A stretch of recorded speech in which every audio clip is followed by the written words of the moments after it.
Hello student, you are welcome in our SSC class. I am Marthi Bharadwaj. I am your SSC teacher. Today we will continue our chapter number 21. In chapter number 21, today's our topic is need to resolve conflict. An important role of the government is to resolve the conflict. Government का main role होता है conflict को dissolve करना, मतलब जो भी विवाद हो उन विवाद को निपटाना between the various group with in the nation. जो डिफरेंट टाइप के जो ग्रुप्स होते हैं, सभी ग्रुप्स के बीच में जो विवाद होते हैं उनको निपटाने का काम जो है वो गवर्नमेंट करती है। Conflict arises when the people of different religion. Conflict कब होते हैं? जब डिफरेंट टाइप के रिलीजन के लोग एक साथ रहें, रिलीजन के और उनकी जो इकोनॉमिक कंडीशन है, इकोनॉमिकल बैकग्राउंड है वो डिफरेंट रहे। स्ट्रांगली डिसएग्री, मतलब जब वो एक दूसरे से असहमत होते हैं तब ये कन्फ्लिक्ट बढ़ते हैं। समटाइम कन्फ्लिक्ट टर्न वायलेंट, कई बार जो कन्फ्लिक्ट हैं, जो लड़ाई झगड़े हैं वो वायलेंट में चेंज हो जाते हैं। The government take step to prevent the conflict. जो गवर्नमेंट है वही ये स्टेप लेती है कन्फ्लिक्ट को रिसॉल्व करने का from the turning violent. whenever there is a large gathering of the people of the different group, policemen, जैसे policeman watch over the crowd, जो पुलिसमैन है वो भीड़ को कंट्रोल करने का काम करता है। You must have notice a large number of policeman, आपने बहुत सारे पुलिसमैन हैं वो अपने चारों तरफ आसपास देखे होंगे। बहुत जो रिलीजियस प्रोसेसन, कई बार जब कोई भी धार्मिक आयोजन होता है, इलेक्शन रैली होती है या फिर football match, otherwise cricket match between the two popular team, दो पॉपुलर टीमों के बीच में जब कोई वाद विवाद या कुछ होता है तो उस जो पुलिस मैन है वो उसको कंट्रोल में करते हैं। In India it is in the democratic country, हमारी इंडिया जो है वो एक डेमोक्रेटिक कंट्री है। Conflict are resolve according to their laws, law के अकॉर्डिंग जो कन्फ्लिक्ट है उनको रिसॉल्व किया जाता है। Which apply to all the group of equally, जो कि हर ग्रुप में इक्वली डिवाइडेड होते हैं।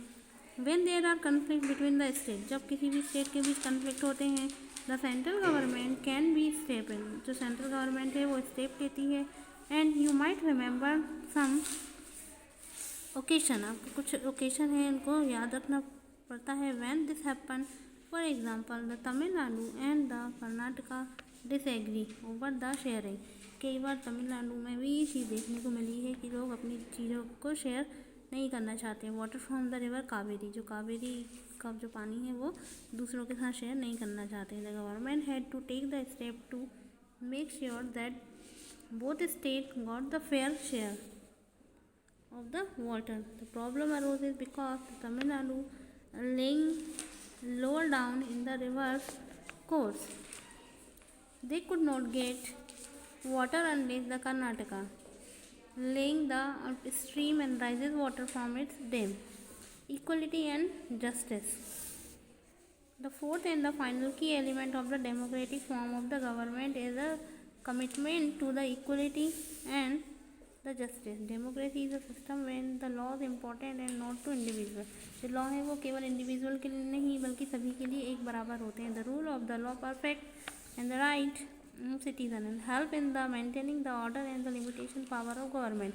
All the citizens are equal under the laws and no one can be the discriminate against the basic of the races, religion, caste and gender.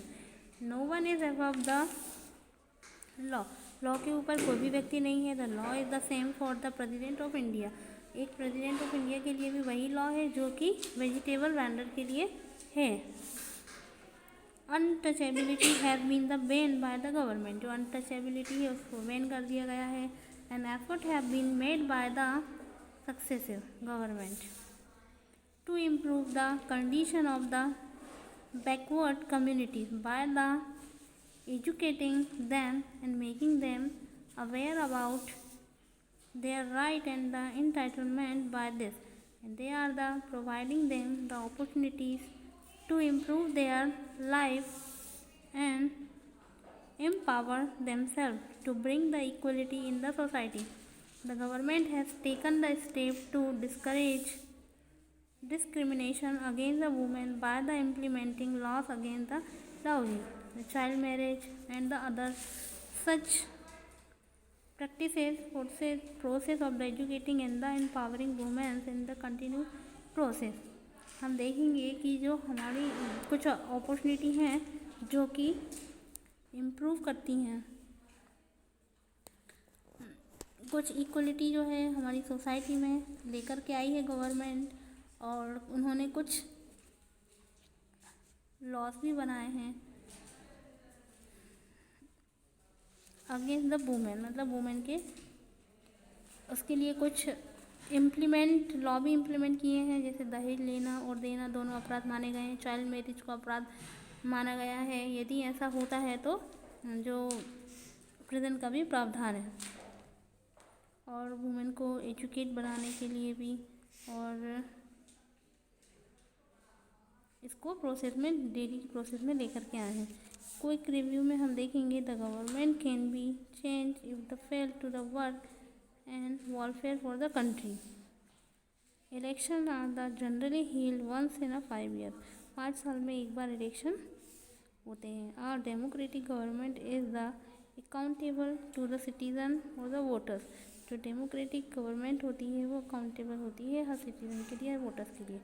We have completed this chapter here. We will start new chapter tomorrow. Thank you so much.